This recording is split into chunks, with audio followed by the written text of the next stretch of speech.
આજથી ગરમીથી રાહત મળવાની છે। 2 થી 3 ડિગ્રી તાપમાન ઘટશે। અમદાવાદમાં સૌથી વધુ 43.1 ડિગ્રી તાપમાન ગઈકાલે નોંધાયું હતું।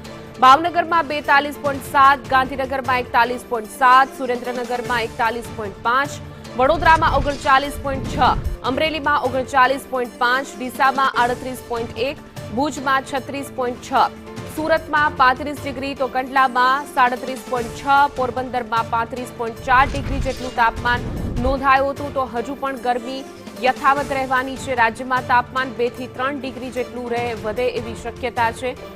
મોટાભાગના જિલ્લાઓમાં તાપમાન 40 ડિગ્રીની પાર નોંધાઈ રહ્યું છે।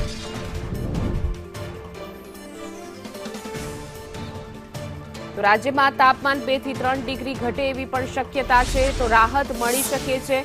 ભાવનગરમાં 42.7 ડિગ્રી જેટલું તાપમાન નોંધાયું હતું। તો આજથી ગરમીથી થોડીક આંશિક રાહત મળે એવી શક્યતા વ્યક્ત કરવામાં આવી છે।